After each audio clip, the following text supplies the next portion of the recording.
We are live on this fantastic Thursday, and I am joined tonight by some fabulous ladies that were so nice to me before we got on this live. I just can't wait to introduce them to the world. So, we have, and I don't know how everybody looks on the screen, but we have Tamisha Swan Stewart. Evening. We have Tasha Fisher. Hello. We have Gina Todd. Hey, y'all. And if you know Gina Todd, you know that this is a miracle. If you've never witnessed a miracle in your life, you can count today, Thursday, May 7th, 2020, as a miracle to have Gina here. So I want to welcome everybody. I want to encourage everyone that if you have not done so, please go and follow RETV. That stands for Relationship Entertainment Television. Hi, Lauren. I see that you said hi. We ask that everyone please share and like the video. Throughout the course of the show, I will encourage you to remind people to ask questions. Feel free. We want to engage with you. I know that we're here talking, but you're right here with us. So if you have a question for any of the ladies, please feel free to do that. Now, tonight's topic is a sensitive topic. We are talking about the losses and the joy. You're right here with us. So if you have a question. And as the ladies get ready to share their stories, you will be able to hear that some of them, all of them actually have experienced not having a pregnancy to come full. And one, it was full, but the child did not survive. And then we have some that had those experiences and went on to become mothers. So we're going to talk about motherhood, the losses and the joys. And I believe that there are a number of women that are in our society that have experienced miscarriages. And sometimes they are honored as being moms. We can forget about them. And so I want to bring this conversation to light just so that we could hear from some ladies that experienced it. How did you overcome it? There are some women that have experienced it and they may still be in a really tough spot mentally.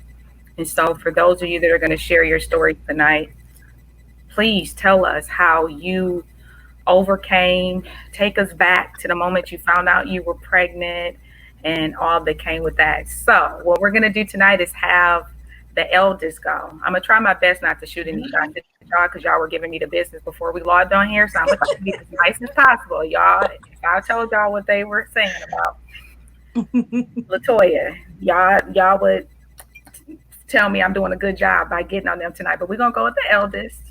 And then we'll go on down to Tamisha. And then we'll end with Gina with telling your story. So we're going to start with Tasha. All right. Well, I didn't know I was the eldest, but praise the Lord.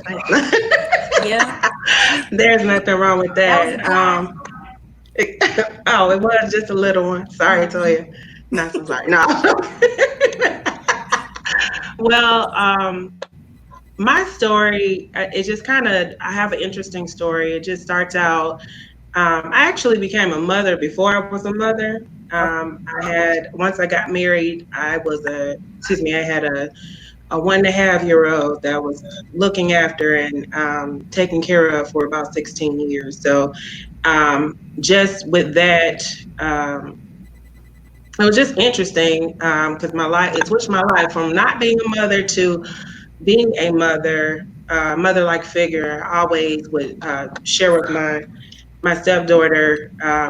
First of all, let me say I treated her just as my own. When you saw me, you saw her. She was on my hip. And where I went, she was, so I treated her just as my own. So it was a blessing to be able to be in her life and to be that consistency, which I know that God had called me to be in her life. Now, if you ask my mom will say that I was always a little mother, somebody's mother, just even as a child. So it was just in me. I guess because I grew up mainly around my mom and her sisters. And so all I had was just older women around me. So it just, but all that wisdom and all that good stuff that they showed, it just kind of soaked in. And so I carried it. So it actually prepared me for motherhood before I became a mother.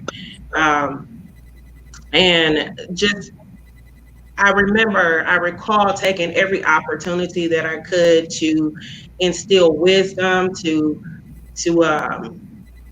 make lessons, um, so that she can grasp it and hold on to that as she grew up. And then when she was grown, she'll remember those things that were instilled in her. And I think it was very important to be able to understand my purpose in her life. Um, but the yearning to have my own child, never went away. So finally, after a cruise, about 4 day cruise, I ended up pregnant, and that was in 2010. And so it came at a time because I actually thought that I was like, okay, well, I'm just unfruitful. I just can't have babies, and I'll have to look for, another option. And it was like God said, no, you're not unfruitful. You have fruit in your womb. And found out that I was pregnant about 2 months later. So I will always call her my souvenir from the cruise. I don't know. Water. Didn't quite happen on the cruise, but afterwards. But it was just I think it was very pivotal because it gave me opportunity to just kind of relax, unwind, de-stress, not even think about that. And then it just happened. God moved. And so the pregnancy went fairly well up until about 17 weeks. And I actually had a seminar that I had to travel to that morning when I started labor, which I didn't know I was in labor. I had some back labor going on, but I didn't know it was back labor. I thought it was just pain or maybe some uh, constipation or things that pregnant women deal with. And so I went ahead and went on the trip. I just knew for some reason, I just knew that I had to be. It actually happened here in Dallas. I knew I had to be in Dallas. And so I went on my trip.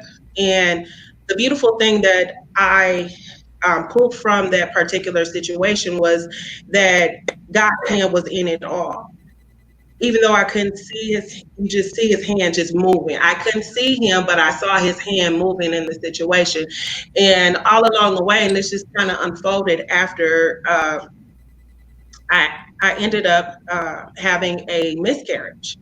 But, well, not a miscarriage. They said it was spontaneous labor. So, but the thing about it is that even in the midst of all of that, God surrounded me with people that could love on me, people that were praying for me, people from all walks of life. It didn't matter what the race was, it didn't matter the age, it didn't matter any of that.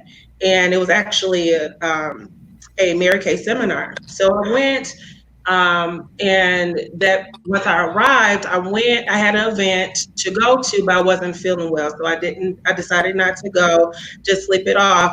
All the while I was in labor and didn't know. But God, even before I had got to the hotel, God had told one of the ladies that I was in trouble and to pray for me. And so she prayed for me, she didn't tell me exactly what God said at that time, but it came out later. And so just throughout that day, eventually this happened. I won't go into too far into details, but again, just the people. There was one particular lady. Her name was Katrina. Katrina, and she was she worked at the Starbucks store. It's a Starbucks / convenience store, and so this lady didn't know anything, but she just really ministered to me. Um, she knew I was pregnant. She knew I was having some issues, but still, even at that time, didn't even realize that I was going into labor. I was in active labor and didn't know it.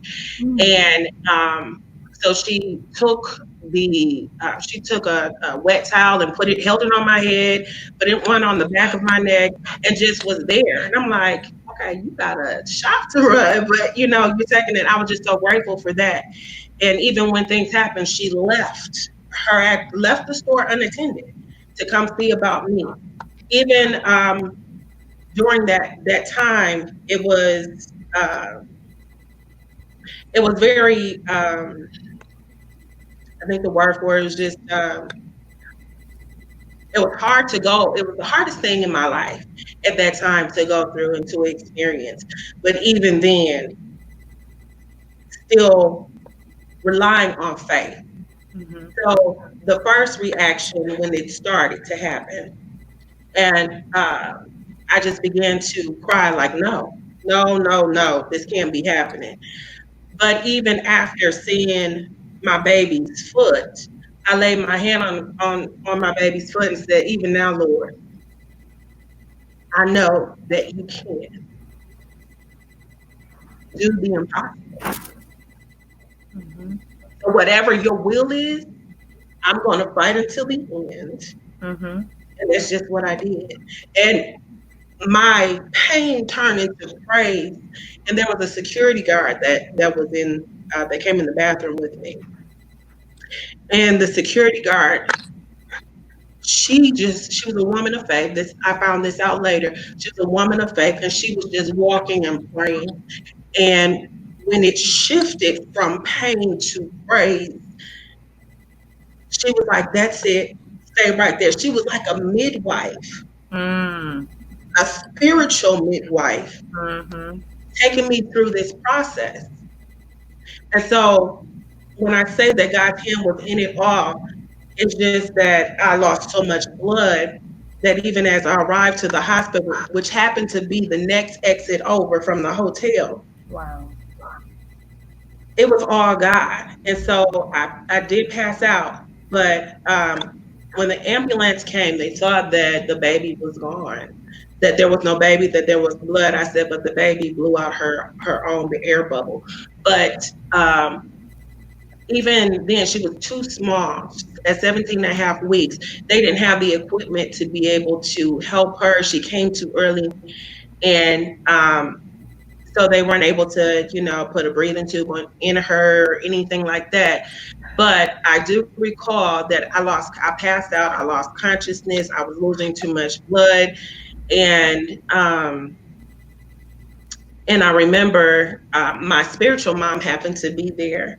And she she's a praying woman as well, so just all around I was covered in prayer from either strangers, complete strangers, or just people that God was putting in my pathway to pray for me. Okay. So even though I was there alone, my husband at the time was back home, family back home, and but I wasn't alone because he had people in place, but he was also there with me. And so as I was going in and out of consciousness, I can recall them saying, um, my blood pressure, they couldn't get it up. My blood pressure was dropping. They couldn't regulate it, and but all the while they had Grace, my daughter. That's what I named her, Grace, right above my shoulder. And they were amazed because I heard them. They was like, she's still breathing. Oh my God. And I could just hear how she was shaking the faith of the nurses and the doctors that were in the room, because typically a child born at 17 and a half weeks, they only live 10 to 30 minutes. Grace lived 2 hours and 10 minutes. So God worked a miracle, but he sent us down there to strengthen somebody's faith or even to encourage someone along the way. And so I recall, even after her passing, that I just remember laying there and just praying. And even something just minuscule, they put me on the same, in that hospital, all the women that have had babies, born into labor, all on the same floor. And so as I heard the babies cry, every time I heard it, just broke my heart because I'm like, okay, thank God. I'm so glad they have a healthy baby. But Lord, what happened to my baby? Mm-hmm. Because you promised me. I waited. I remained faithful to you concerning your word. What happened to my baby? And so I just began to just have conversations, and people came, there were people that came and just kind of sat with me and talked with me. And I recall there was one question. I said, God, I really don't question your actions because I know that you're a just God and you know what's best. The only thing I want to know is that did she have purpose? And immediately God spoke to my heart and told me that she did have purpose and revealed those things like, how he had us in Dallas to strengthen someone's faith. But even more than that, the word got around at the seminar that we were at, the Mary Kay seminar, and people couldn't believe that I still remained. I was still standing, still smiling, even after that. Um, I didn't go home. I didn't go to every event, but I still went because I knew it was a reason I needed to be there. And that reason was people needed to see that even in the midst of tragedy, even in the midst of turmoil that happened, that God was still there and God's hand was in it all, and that God is a keeper, even in your deepest hurt and the deepest losses that you have. Right. And and so, I just thank God, for that. And that security guard, 4 years later, I came down for the seminar again, and she asked for me, and my husband at the time asked for us by name and asked how we were doing. And she told this to my spiritual mom. She said, "There's not a day that goes by that I don't pray for them." Wow. Wow. And that touched my heart. This is 4 years later. Mm-hmm. It touched my heart so not I couldn't help but thank God because I didn't lose my mind. Right. Even through all of that, I didn't lose my mind. And it was because somebody was praying for me daily. Mm-hmm. Mm-hmm. And I'm just so grateful for that. Now, even with that, I did have a miscarriage maybe 4 years later. Mm-hmm. And that was another thing that just, it broke me. I actually, just looking back, I actually went into a depression Okay. for about a year. It was very subtle. People, I was still me, but at the same time, on the inside, I was just broken Mm-hmm. because I didn't understand. And I know that there are some people that are out there that's maybe thinking, I don't understand. There's people that don't want kids but have kids and don't take care of the kids. Okay, let me just say something about that. Yeah. Absolutely. That's huge. And that was actually going to be a question that I wanted to ask you all. So it's amazing that you even brought that up, Tasha, because I was thinking about your mental state. Hmm. You see children being abused. Yes. I don't think, I don't, I could see why you would go and you let her be Hmm. someone's parent. And what I know about you, you are very nurturing. You've always Hmm. been that way. Your mama Tasha. But to Yeah. have that part of you, yeah, really, to have that part of you question, like, and sometimes people feel like they can't question God.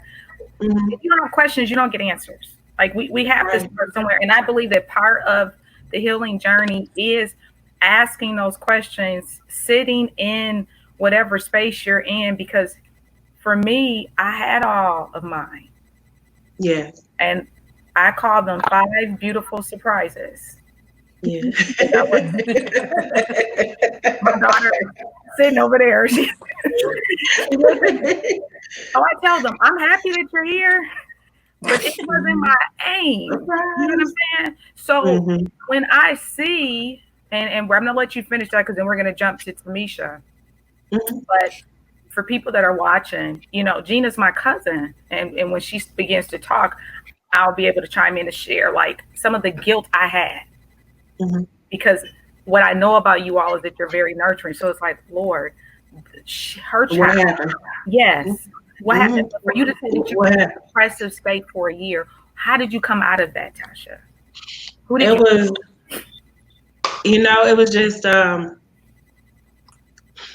only way I really came out of it was just I just continued to stay connected with God and still just have that conversations and be real and raw with Him with how I felt. The things that I saw, even like when the baby announcements came in, and I'm just like, yeah, I'm happy for you. I'm like, Lord, help me, Jesus, because I still want my own.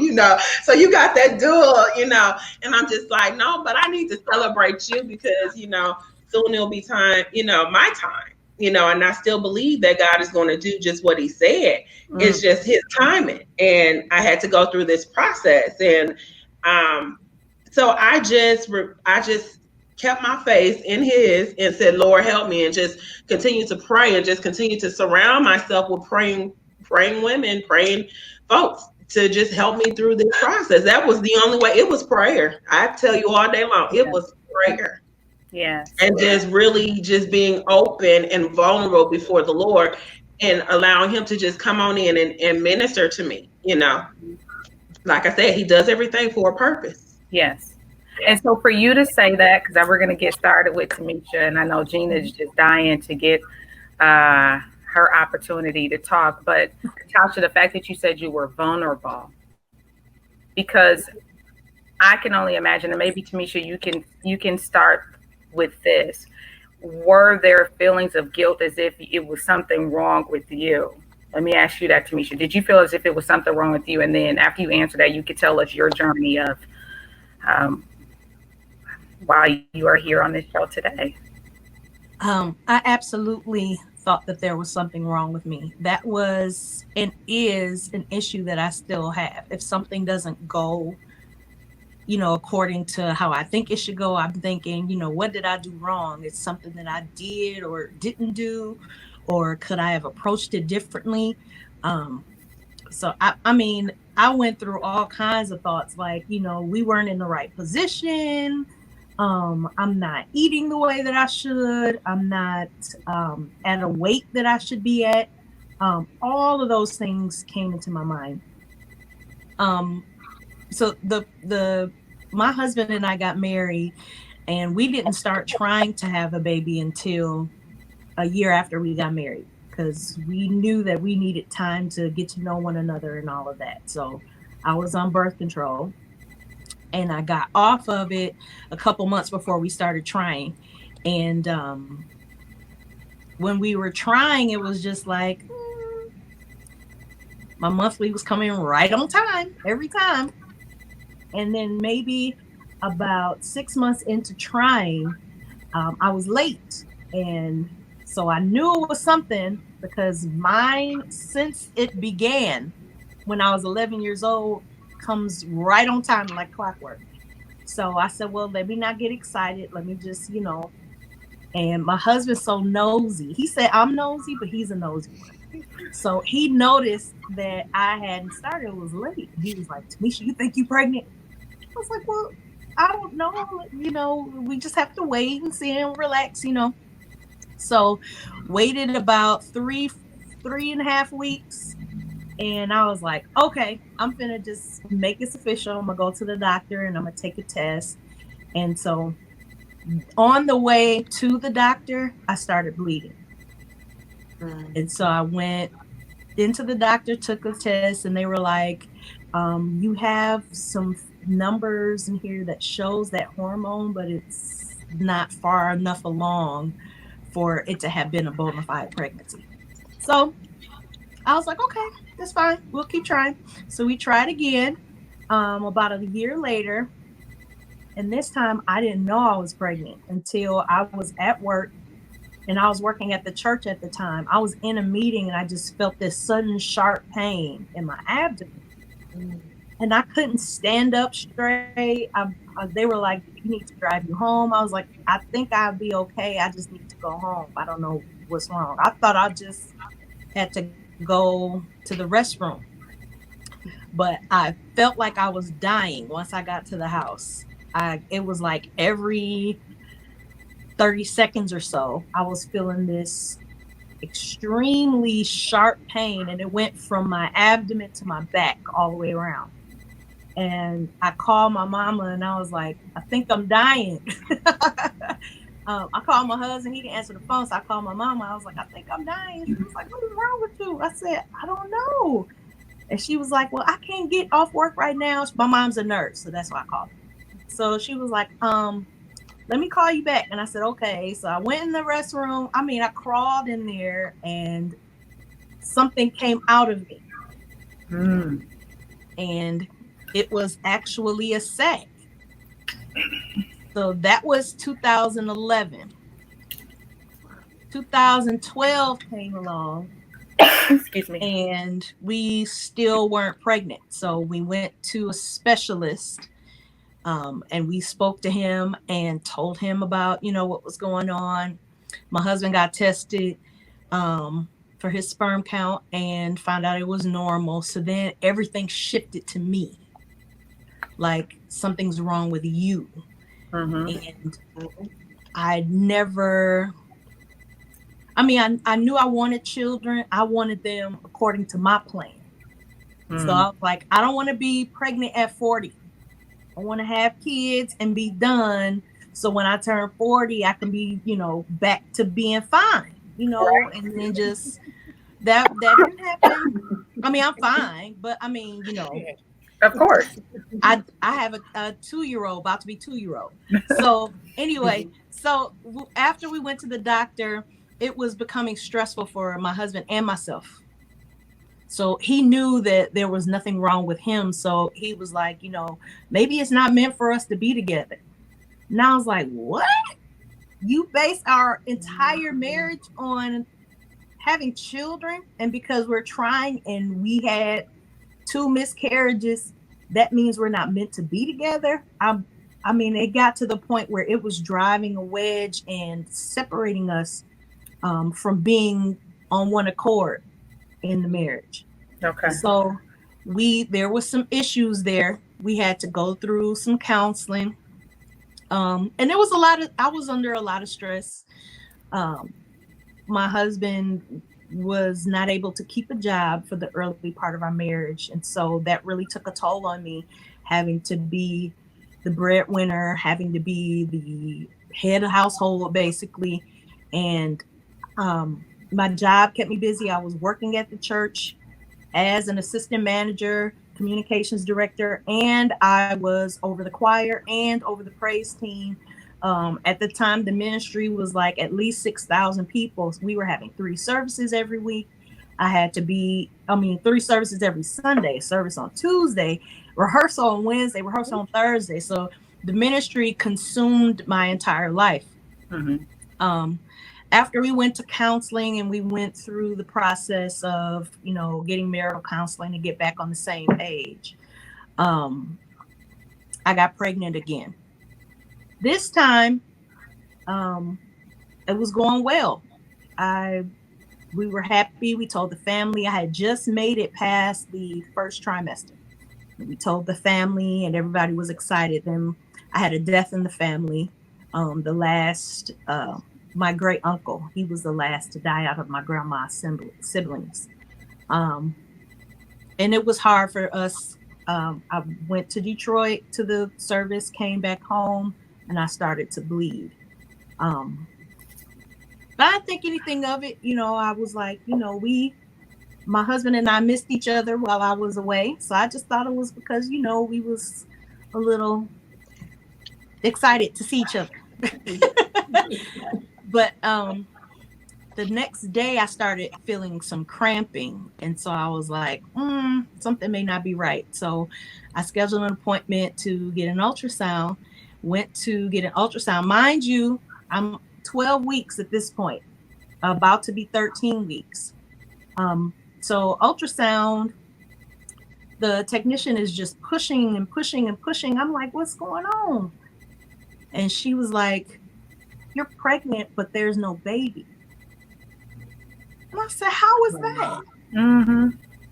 So she was like, there may have been a an embryo at some point, but then within the week or so, it couldn't continue growing. So I was like, okay, so what does that mean? She called it a spontaneous abortion or something of that sort.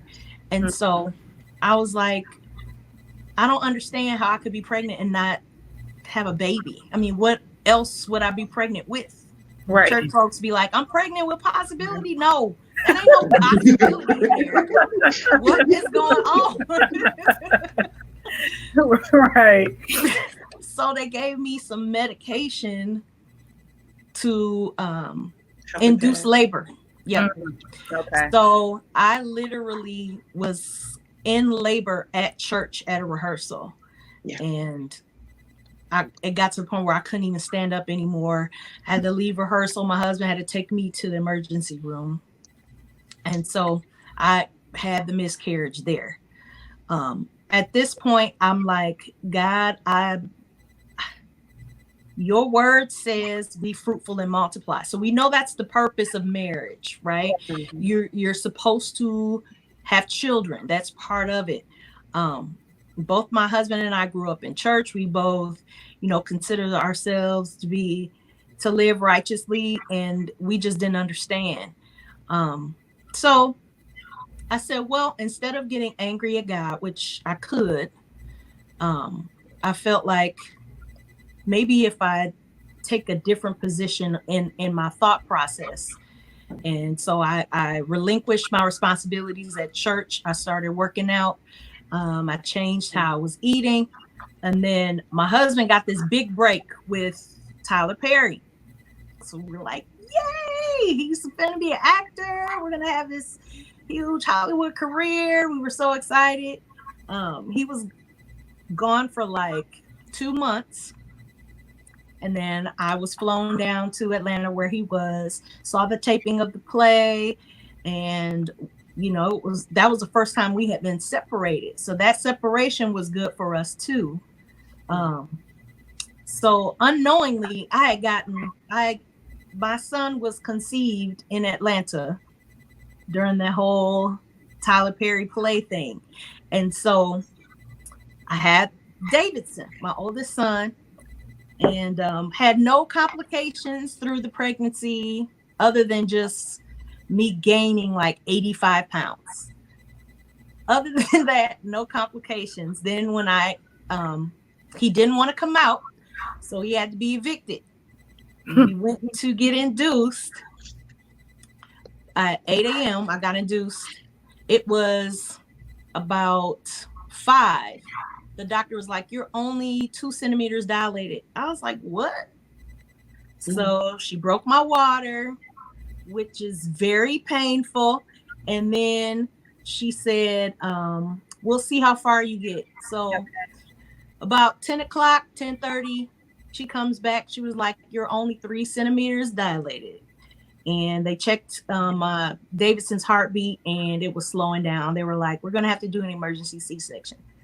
And I was like, no, why we got to do both?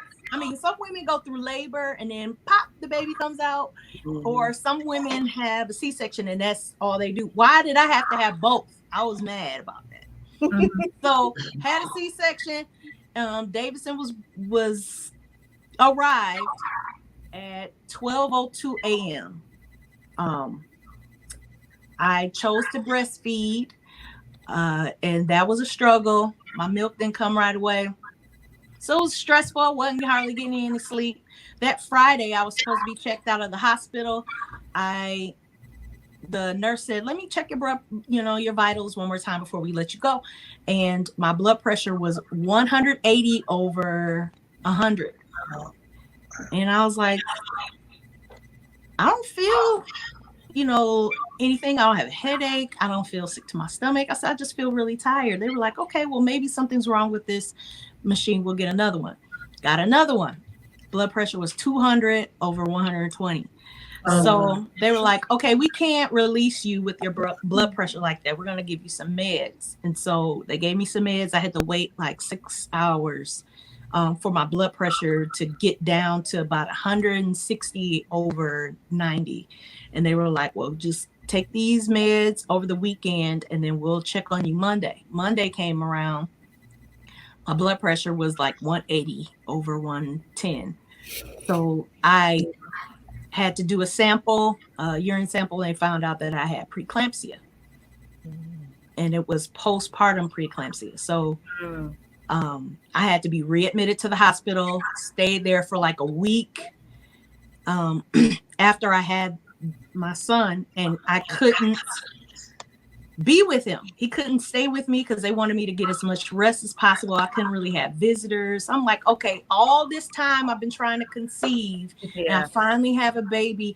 And now it's like my body attacked me for having a baby. So then again, I was thinking, what did I do wrong? Should I have eaten better? Should I have not, allowed stress to bother me with my job and with ministry so long?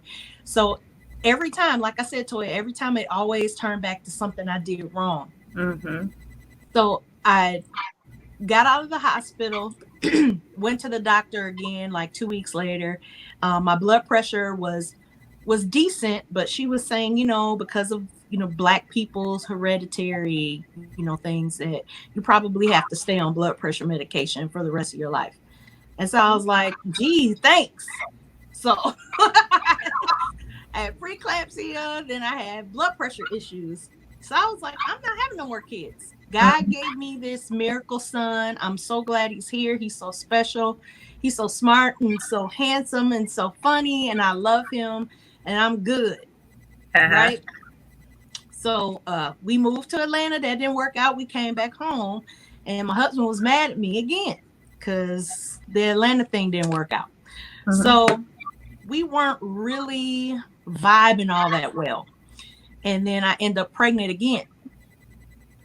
So I was like, we didn't plan this at all. I was like, I ain't trying to have another baby. That was 2 weeks in the hospital. Nope. So this pregnancy, I was nervous the entire time. I was going through anxiety the entire pregnancy. I was afraid I was going to get preeclampsia again. I was afraid I was going to blow up again, weight-wise. And so I didn't sleep well. I was always, it was like in the back of my mind, like, maybe this time, because a lot of pregnant women lose their life when they have a baby. I may lose my life with this one. The first time, they were able to get me back regulated. But this time, I don't know, because I'm older. And so all of these things were going through my mind. I was really sick the first trimester with my baby girl. But then after that, I felt amazing. Like my skin was beautiful. My hair was growing thick and full. I was like, oh, this is going to be a special child. So had the baby be a C-section because I wanted to tie them tubes. Because again, I didn't want to be pregnant at 40. So I had her at 38. Beautiful baby girl, super smart. She'll be 2 in a couple weeks. I couldn't imagine my life without them. I had times when I didn't think I was going to have a baby. And I would look at my friends like Toya, and she had 5 children.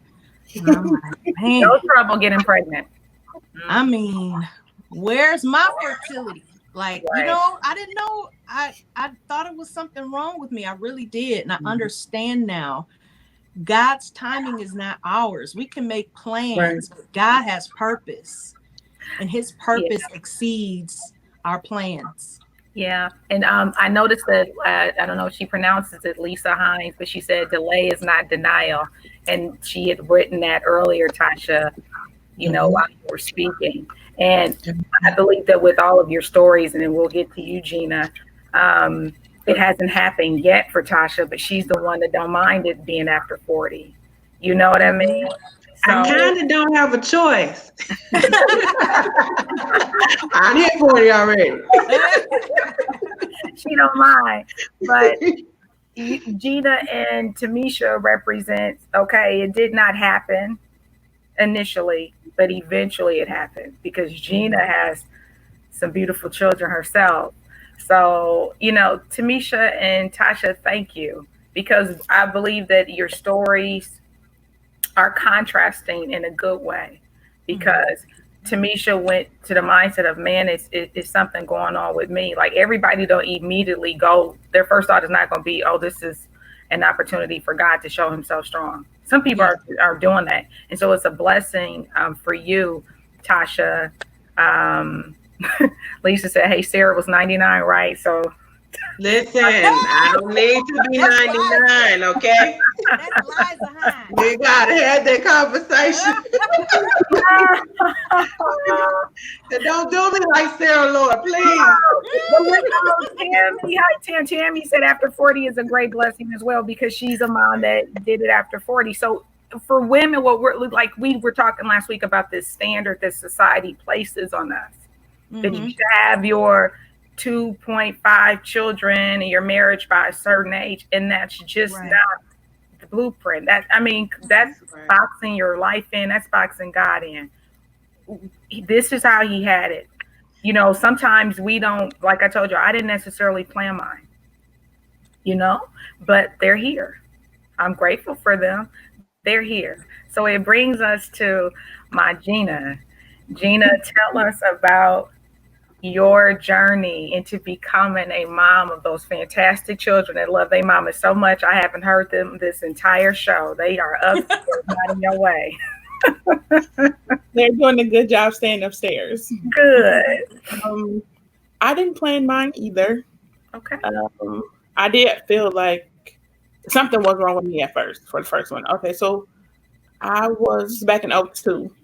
I was pregnant. I did full term. I was much smaller then. Normal doctor's appointments, didn't have any trouble or anything. I go to my last checkup. That was supposed to be right before I was supposed to have them. They couldn't find a heartbeat. So I'm like, okay. So the doctor was like, well, just go to the hospital to get a more intense ultrasound or whatever. So I go, me and my mom go. So we're in there, they're getting an ultrasound. And then the lady, she gets quiet. So she's like looking at my mom, and I'm looking, and she was like, there's no heartbeat. So I'm like, huh? She's like, there's no heartbeat. So I took it in. I was like, okay, or whatever. So I'm thinking I'm going to have a C-section. No. I have to go through the whole the normal labor. They induced my labor. Grandma Ty was there. So if anybody know Granny Ty, she plays no games. So I have to, like, when I'm getting contractions, she's walking in the hallway with me. I'm trying to stop, to take in the pain. She's like, no, she's making me literally run through them while she's running with me in the hallway. Like, no, you have to run and work through all of this stuff. I'm like, Grandma, like, it hurts or whatever. Mm-hmm. So go through all of that. Eventually had him the natural way, because I thought I was going to have a C-section. Come to find out, the cord was wrapped around his neck 2 times. Like, he had a big head, like we all do. So it's me, Jay. I think Jess was in there too, after all. So my family, we like to joke a lot. We did our crying and all of that stuff. So we looking at him and we like ribbing him. Like, talking about his head, his feet, and everything. So mama in there like, don't be talking about my baby. But that was like a therapy for us, Right. I believe. Me and my little brother, we're really close. But through this pregnancy, like, me and Just fought a whole lot. Like, we literally, like, fist fought once. So I know brother took it hard. It was like thinking it was something he did. I'm like, no, just like, I felt like I was just too small and he didn't have enough room in there. Wow. So, did the whole baby shower, had tons of clothes, all of that stuff. So after did that, had a funeral and everything, I would say I went through a depression stage. Yeah. Okay. Still worked, did all that stuff, because I'm not going to stop working. That's Gina. That's Gina. You don't play about that money. What you say, Gina? You don't work, you don't eat. Exactly. Mm-hmm. So I think we had Thanksgiving here that year, and I didn't want to come down. Like, I don't want to cry now. But Papa. But where's your tissue? I told you before we started. Go and grab that tissue. We're not doing this. This is real life. This is real life. Really. Papa had made Mama go upstairs and come get me and make me come down. So Grandpa talked to me for a little bit. So we were in the bathroom talking, me and Papa. So with people knowing that we just lost our grandfather, so this is like, I don't want to talk, but I know I got to. Yep. But with Paul, he helped me come down for Thanksgiving, so that was good. After I talked to him, I was okay. I did think it was like something wrong with me though. Like, what did I do? Mm-hmm. Granted, I wasn't trying or whatnot. If y'all know me, it's like Gina got kids, and I told everybody like, yeah, I do what y'all do, but I just got caught. I feel like, or some of y'all have abortions. I just got caught. That's it. With me having a kid or whatever. Mm-hmm. That's another conversation, but keep going. Oh yeah. Oh, I'm serious because people be ready to like check you for, and I was talking to Megan about this the other day, how people will look at you and go, oh, you have so many children. Everybody know I have 5. And I would want to look back at them like, yeah, but how many should you have? Right. Don't go there. Right. So we're not going to go there, but keep going, Gina. So after, his name was Caleb. He would have been, this August he'll be 18. Wow. 5 years later, I get pregnant again with Kaylin. That's my daughter, the middle kid. I had bad cramps with her, so I went to the doctor to get checked out. I'm like, but mind you, I'm still having a monthly period. So I'm not thinking nothing's wrong with me. So the doctor's like, congratulations. Who would you congratulate, lady? First of all. She was like, I said I couldn't be because I'm on birth control. She was like, well, sometimes you have to switch up your birth control. Well, y'all want finna tell me this? Because I 4 years, yeah. So I'm like, okay. So deal with Kaylin. I don't think I told anybody about Kaylin. I'm not sure. I remember telling I didn't tell my dad. I like threw him the ultrasound. He was like, what is it? So my mom was like, Gina, like, why did I throw it to him? Well, you told me to tell him. You wouldn't tell him. So I told my dad, mind you, with Caleb, but due to the fact of what happened with Caleb, with Kaylin and the last and Josh, I now, like, anytime I get pregnant, I have to go to the doctor 2 times a week because I have to go on a stress test. So I would go into work early to make sure I get my 8 hours in. Then I would go to my appointments, sit there. They would do whole stress test, blah, blah, blah, blah, blah. So with Kaylin, she was getting close to her due date or whatever. So my doctor, she knew or whatever. So she was like, do you want we can either have her that Monday or that Sunday. I was like, we're doing this Sunday. She was like, what time? I said, well, I got to go to church first. Wow. And it happened to be Father's Day. So I went to church first. Mm-hmm. After that, then we headed over to the hospital or whatnot. They wanted to induce me. They told me this before, but Mom, and I think it was Mama Auntie Phil that had prayed. I was like, no, we're not going to have to do any induction or anything or whatnot with that. So I'm like, okay. So we get there. I still hadn't had any pains. But as soon as she made me and Mom get in the room, I'm going in to change clothes. It like hit me hard. So I was started where they didn't have to induce me or whatnot. So I'm like, but I do want an epidural. So he goes, Mom, no, we don't. Who is we, Mom? Because we're not. Auntie Sam is the greatest. She's the greatest. You don't feel any of this. So, no. So, Kaylin, I got my epidural. In the labor room, it's only supposed to be maybe like 3 people. With Kaylin, not sure how it was Toya, my mom, my dad, her godmom, which is my cousin Lauren, comprehensive wellness lady, and then Lauren's mom, Auntie Phil.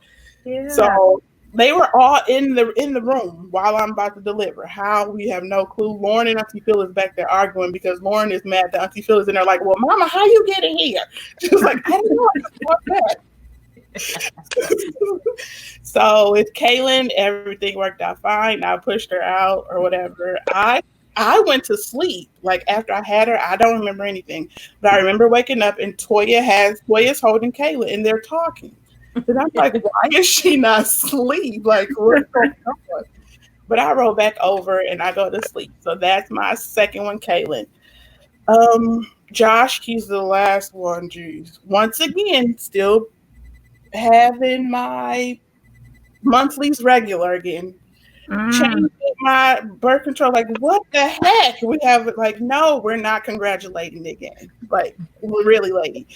So he's fine. Go through the whole the 2 times a week. Yeah. with the stress test or whatnot. I would normally go in this one room to go have my stress test done. My normal doctor, she was out doing the delivery, so I had to go into another room. So I'm in there as normal on the table. They had me strapped up or whatnot.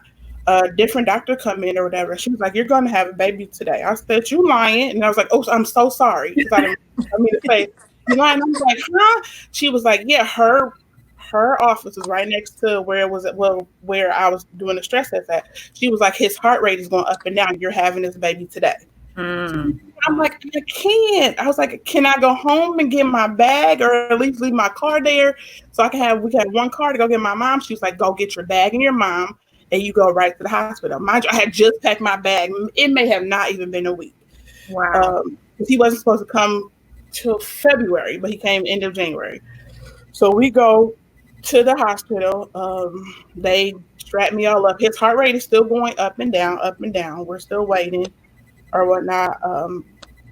I'm not opening up enough or I haven't been dilated enough for him to come out. She was like, "No, we're going to do an emergency C-section." I'm like, "Really?" She was like, "Yes." Josh was sitting like so high, like I'm already top heavy. Like you couldn't tell I was pregnant because he sat right up under me or whatnot. So they had to do the whole C-section with him too. My doctor, she did make it. She's a short lady. She had to step on a stepping stool and actually push him down to get him out.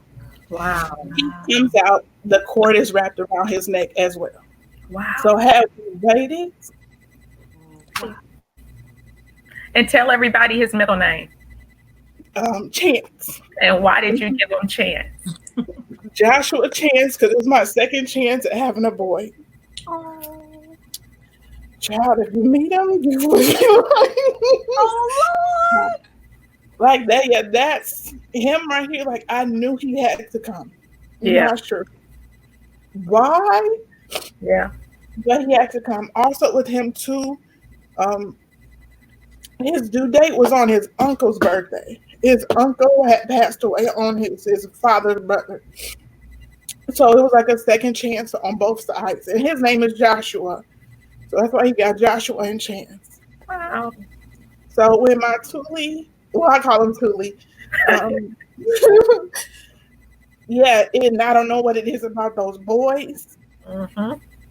So it's like he had to be here. He's a different kid. When you say about those boys, we got to look at what's happening in our society. Lord. Our black boys and some of the young ladies, but our black boys are being gunned down. And if anybody has been awake this past week, you saw what happened to the young man back in February in Georgia. Mm-hmm. So I thank God that he made it, that you Yeah. made it, that you're telling your story, and that timing is so important Mm-hmm. because it's those little details that make a big deal that we can sometimes just kind of dish off. You know, you had like every step for you to pack your bag a week before, Mm-hmm. and for them to say, no, you have to go now. Yeah, Man, for the room to be at a different, like I said, I'm normally not in that room and to be right next to that doctor. So I was like, okay, this one, he had to be here. yeah. I wasn't sure why, but yeah. Somebody had a question for you all, and this is open for anybody to answer this, but how can those close to you support you during that time? The grief is experienced by others, but I feel no one wants to touch it, so it goes unspoken. Can I just speak to that real quick while you all think about how you're going to respond? My oldest daughter, Gina's favorite, Sade, me and Gina and I were pregnant at the same time. Jason was getting ready to have Janaya. Well, actually, Janaya, so they all would have been the same age. Like they would have been the running buddies. And so when we went to the funeral, Sade I had just had her in March. I had a tremendous amount of guilt where I did not even want to come around you, Gina, because even for me, I'm like, God, you let me have three. you couldn't just give her one. So I felt guilty bringing my children around. And I remember that Thanksgiving. I remember Granny had to go upstairs and she sat up there with you for a while. But how can we help you all? Because just because it happened in 2002, 2010, 2011, how can we, as your supporters, be there for you? Because sometimes some of us do feel uncomfortable, like even bringing it up. I'll just jump in. I believe sometimes it's just your presence. Sometimes there's no words need to be spoken, but just being there. Um, Sometimes sitting in the quiet and just even praying, and it helps a lot. It really does.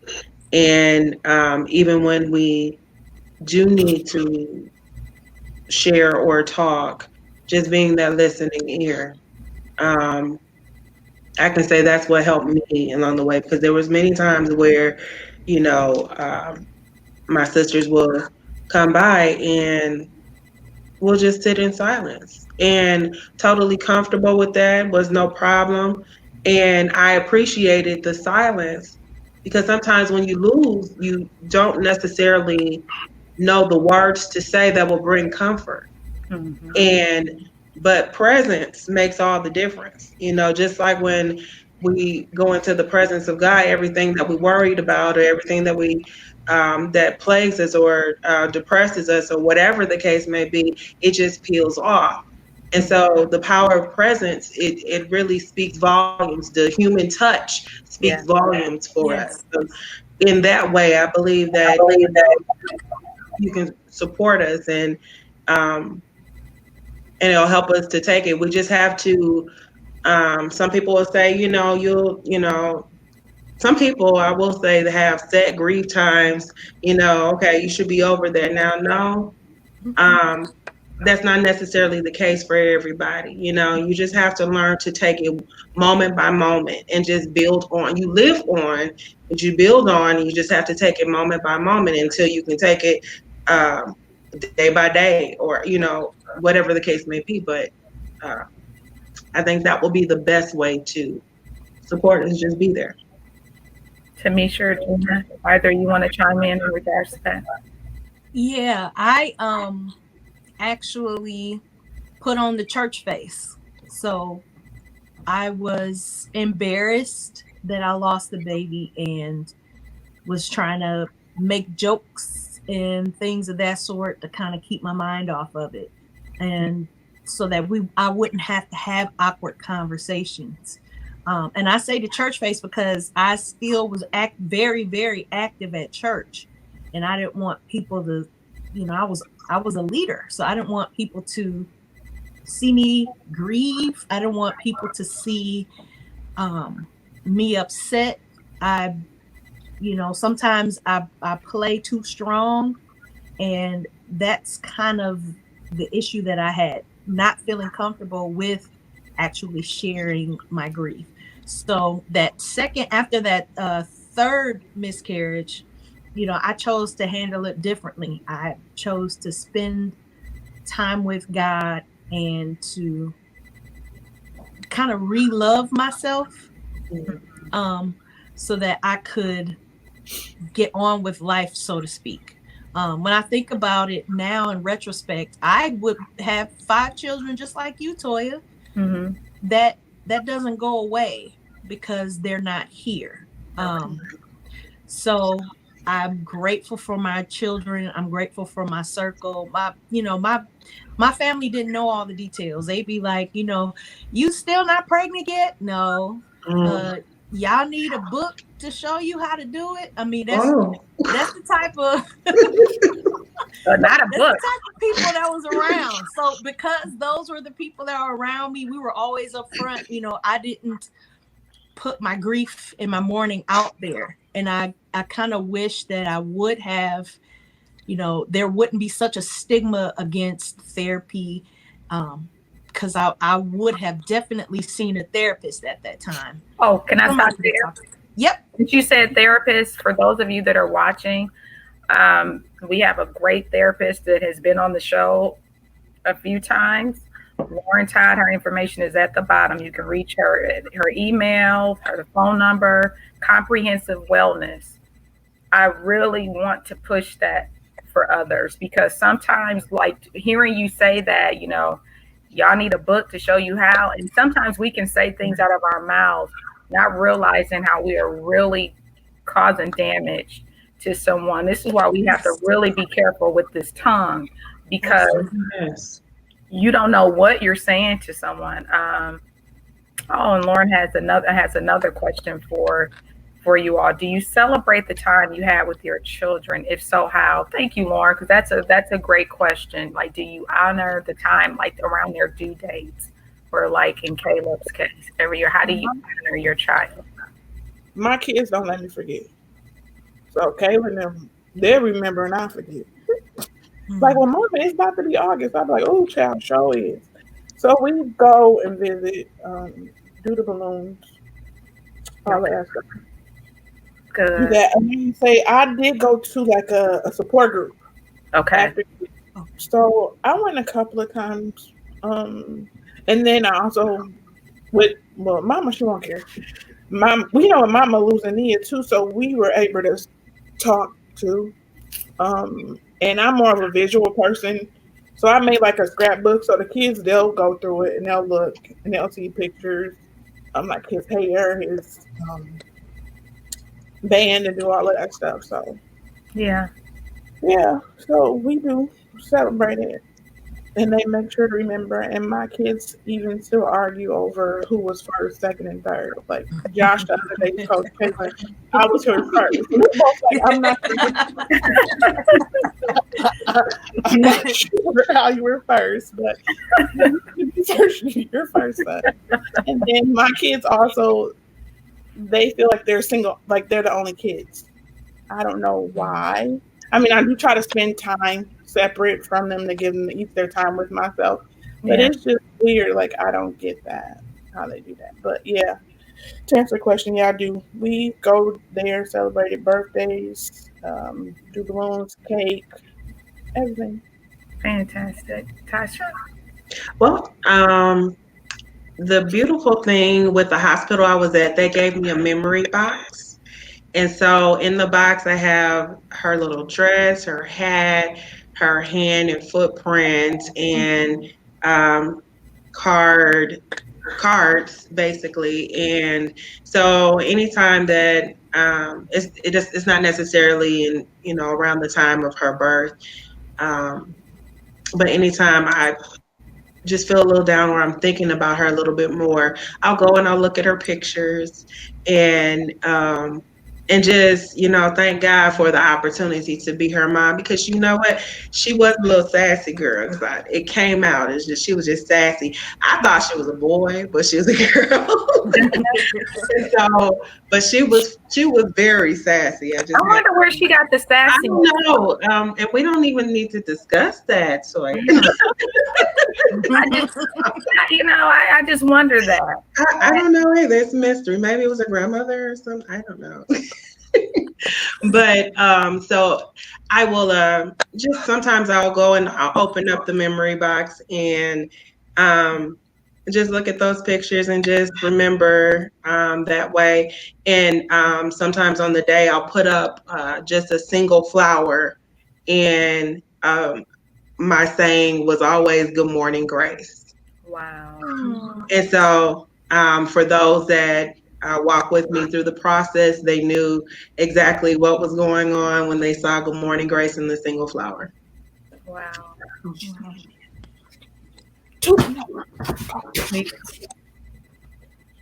Well, the first two miscarriages, were too early in the pregnancy. The last one that I had, I actually had to sign a death certificate, and so I have a photo album of the ultrasounds and all of that with the death certificate.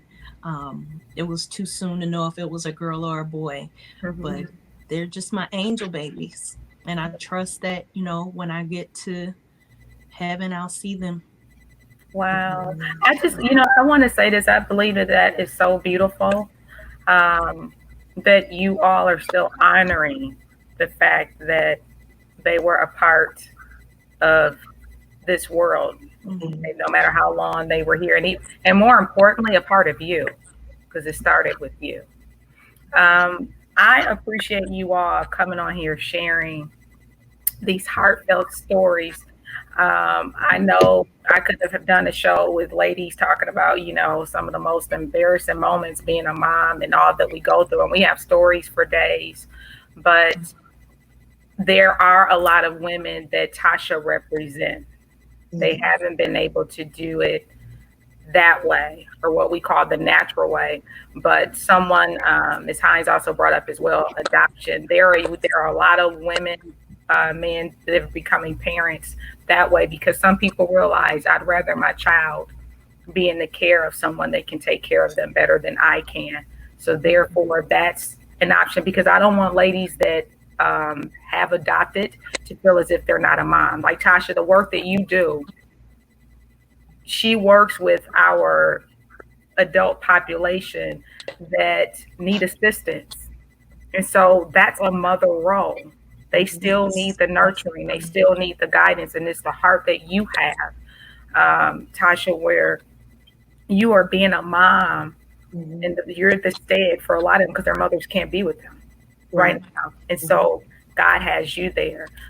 Gina, for you to have, and I know you, for you to have Joshua and Kaylin, my goodness, keep you on your toes. But you are like, if I had to give a mother award to somebody like you, you're going to always be a nomination for me, um, because I see the hard work that you put in being a mother. It's not easy. It's not easy being married. I've done it. I was single, got married, got divorced. So I did the whole single partnership and back to being single again. Being a single parent is tough.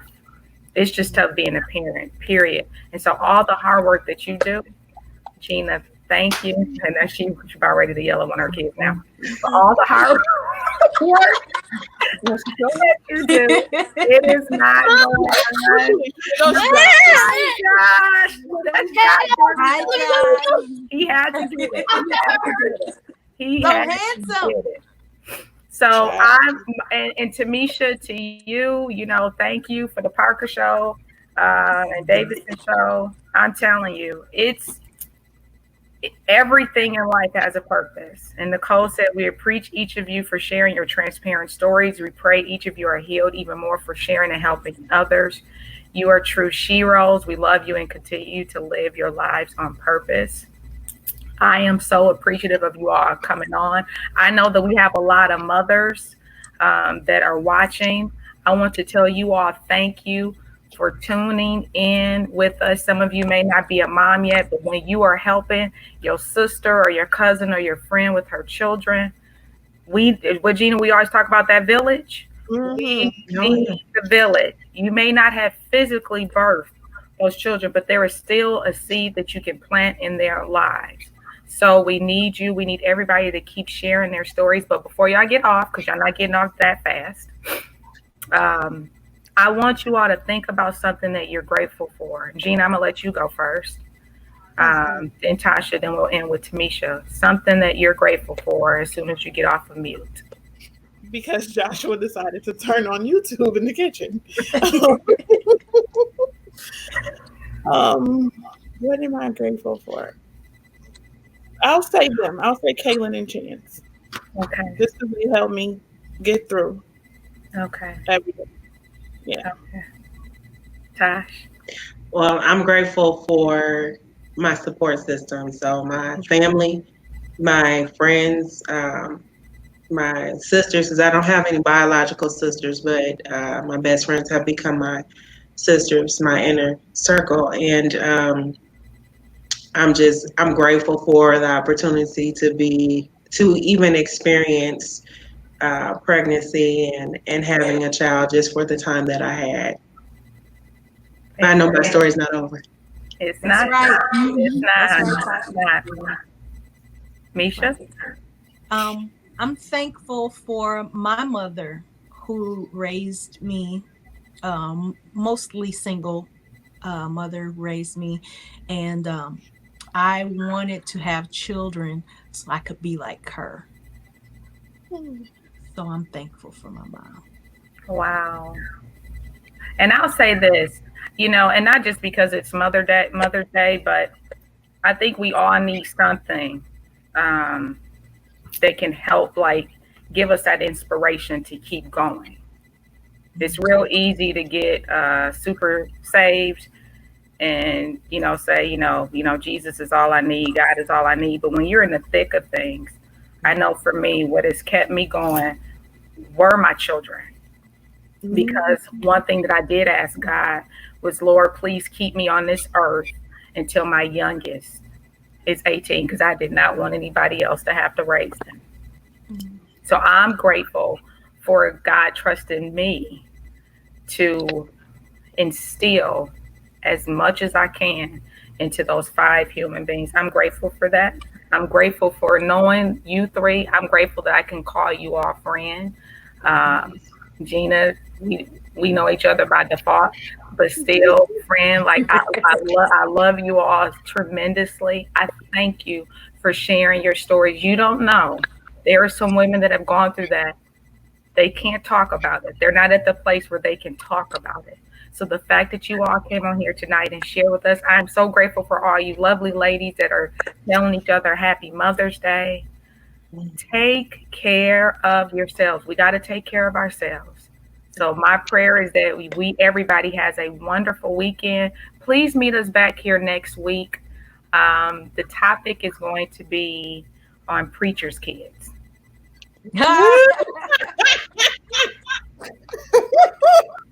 It's going to be preachers' kids. So please come back. Now, download the RETV app. Oh, it's going to be something else, honey. It really is. When you got I know. When you got the Eubanks coming, you got the Todd, and you got the Meltons from Mississippi. Oh, it's going to be a time. So please, everybody, share the video if you were helped. Tamisha's information was at the bottom. Tasha's information is at the bottom. Tasha is writing, so please follow her on her blog. If you want to reach out to Gina, some kind of way, you will find her. Because Gina.